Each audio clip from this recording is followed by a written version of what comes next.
Hello दोस्तों, welcome to my channel the silly point. मेरा नाम है सलमान और बांग्लादेश और इंडिया के बीच हो रहे टेस्ट मैच के दूसरे दिन के बाद इंडिया ने इस टेस्ट मैच पे अपनी पकड़ और मजबूत कर ली है। बांग्लादेश की हालत बहुत ही ज़्यादा ख़राब हो गई है। तो सेकेंड डे का स्टार्ट हुआ और श्रेयस अय्यर जिस तरह की फॉर्म में बैटिंग कर रहे थे, मुझे ऐसा लग रहा था वो अपना 100 तो करेंगे ही करेंगे। जैसे उन्होंने कल बैटिंग की और जिस हिसाब से वो खेल रहे थे, जितने कॉन्फिडेंट दिखाई दे रहे थे, मुझे लगा था वो टिकेंगे और अच्छा एक बड़ा स्कोर करेंगे। मगर इबादत हुसैन की बहुत ही खूबसूरत बॉल थी, वो अंदर आती हुई बॉल थी, वो उसको रीड नहीं कर पाए और बोल्ड हो गए। सिर्फ 4 रन और बना पाए वो। पिछले दिन के एंड तक उनका स्कोर था 82 और दूसरे दिन वो 86 पे आउट हो गए। पर जैसा मैंने कहा था कल कि इंडिया 400 का मार्क क्रॉस करेगा, तो उन्होंने 400 प्लस का टोटल दिया है, थैंक्स टू आर अश्विन और कुलदीप यादव की वो partnership. That was like unbelievable. जिस हिसाब से आर अश्विन टेस्ट मैच में बैटिंग करते हैं, एक अलग ही फॉर्म में आ जाते हैं, एक अलग कॉन्फिडेंट दिखता है, एक अलग उनकी टाइमिंग रहती है, ऐसा लगता है he is a complete batsman. तो उन्होंने अपना 50 किया बहुत ही ज़बरदस्त तरीके से। थोड़े से अनफॉर्चुनेट रहे कि वो मेहदी हसन की बॉल पे आगे आ गया, उसको रीड नहीं कर पाया और वो स्टंप आउट हो गए। और दूसरी तरफ बहुत ही अच्छा सपोर्ट किया उनको कुलदीप यादव ने। मतलब वो अपना 50 कर नहीं पाए, जो कि वो डिजर्व करते थे, अपना पहला 50 होता उनका टेस्ट का, मगर उनकी 40 रन की जो इनिंग्स थी दैट वाज वेरी क्रूशियल। हमको 400 तक पहुंचाने में उनका बहुत बड़ा हाथ था। इसके बाद उमेश यादव आए पिच पे और उन्होंने भी अपनी पावर हिटिंग एबिलिटी को टेस्ट किया और 2 छक्के मारे। मोहम्मद सिराज ने 1 चौका मारा और इसकी बदौलत हम 404 रन का टारगेट बांग्लादेश को दे पाए। ये 404 रन तो बांग्लादेश के लिए एक पहाड़ टोटल है। मतलब मुझे पता था कि बांग्लादेश इंडियन बॉलर्स के सामने ज्यादा देर तक टिक नहीं पाएगी। बांग्लादेश की बॉलिंग इतनी इंप्रेसिव नहीं रही है। उनके सारे फास्ट बॉलर्स मुझे फेल होते हुए दिखाई दिए हैं।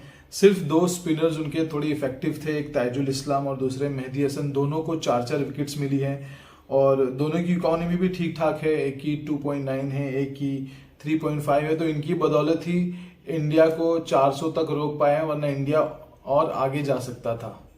बांग्लादेश की बैटिंग के बारे में ज्यादा कुछ बात करने के लिए है नहीं। मतलब बैटिंग वॉज टोटली अनइम्प्रेसिव।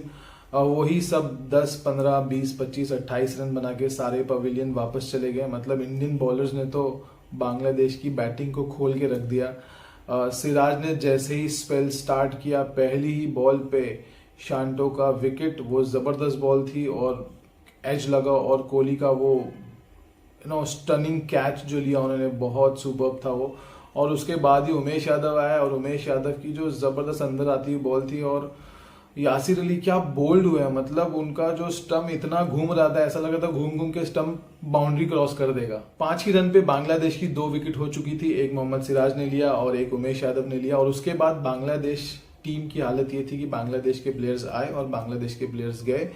यही सिलसिला चलता रहा, इससे ज्यादा कुछ नहीं हुआ। बीच में 15, 20, 25 रन की थोड़ी बहुत पार्टनरशिप हो रही थी, मगर उसके आगे कुछ हो ही नहीं पा रहा था उनके बैट्समैन से। दूसरा दिन एंड होते तक बांग्लादेश का स्कोर था 133 फॉर 8 विकेट्स। मेहदी हसन और इबादत हुसैन अभी भी नॉट आउट है, मगर मुझे नहीं लगता है कि वो ज्यादा देर तक नॉट आउट रह पाएंगे, जिस तरह की बॉलिंग अभी इंडिया कर रहा है। इंडिया की बॉलिंग ऑन टॉप दिखाई दे रही है अभी तक। मतलब मोहम्मद सिराज के जो स्पेल था वो जबरदस्त था। मतलब जो एग्रेशन से, जो कॉन्फिडेंस से वो बॉलिंग कर रहे हैं, मतलब उनकी बॉलिंग देखने में मजा आ रहा है। ऐसा लग रहा है कोई फास्ट बॉलर बॉलिंग कर रहा है। तो अभी का जो उनका स्टैट था ये सेकेंड डे का, उन्होंने डाले हैं 9 ओवर्स, उसमें उन्होंने लिए 3 विकेट्स, एक मेडन भी डाला है और इकोनॉमी है सिर्फ 1.6 का। So that is like fabulous numbers boss.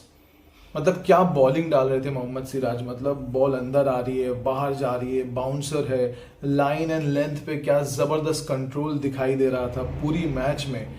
मतलब ये बंदा बहुत ज्यादा इंप्रूव कर गया है पिछले कुछ महीनों में। और आप बोल सकते हैं 1-2 साल के बीच में अपने आप को वो हर एक फॉर्मेट के लिए रेडी कर रहे हैं। T20 के लिए भी, टेस्ट के लिए भी, वनडे के लिए भी। He seriously wants to prove himself. Umesh Yadav भी काफी डिसेंट रहे। उन्होंने 8 ओवर्स डाले, 1 विकेट मिली उनको और एक मेडन डाला। और उनका इकोनॉमी थोड़ा सा एक्सपेंसिव था 4.1 का, but that's fine. Kuldeep Yadav, I am very happy for this guy. मतलब अचानक से ये पूरे मतलब ओडीआई, T20 टेस्ट मैच के पूरे अरेना से बाहर हो चुके थे। मतलब ऐसा लग रहा था ये कभी वापस आ ही नहीं पाएंगे, और मुझे बहुत अनफेयर लग रहा था कुलदीप यादव के लिए, क्योंकि इन्होंने हमेशा अच्छा परफॉर्म किया है। इनके स्टैट्स कभी भी एकदम बुरे नहीं रहे।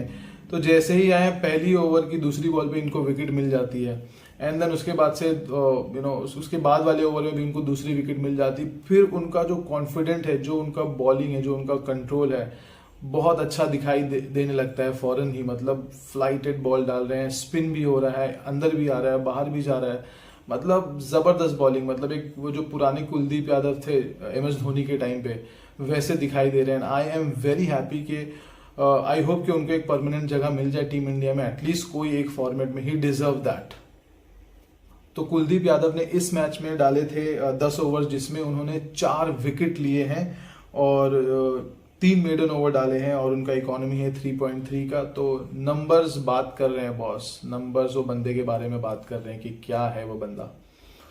तो दूसरा दिन तो पूरा इंडिया के नाम ही रहा। मतलब आप कोई भी सेशन ले लो वो इंडिया का ही है। जिस हिसाब से बांग्लादेश अभी अटकी पड़ी है, मेरे ख्याल से उनको फॉलो ऑन करना पड़ेगा, और इसके अलावा तो कोई चारा दिखाई नहीं दे रहा है। मतलब अब ये टेस्ट का रिजल्ट तो मोस्टली है 90% के इंडिया ये टेस्ट मैच जीत रही है, और शायद थर्ड डे पे ये टेस्ट खत्म हो जाएगा।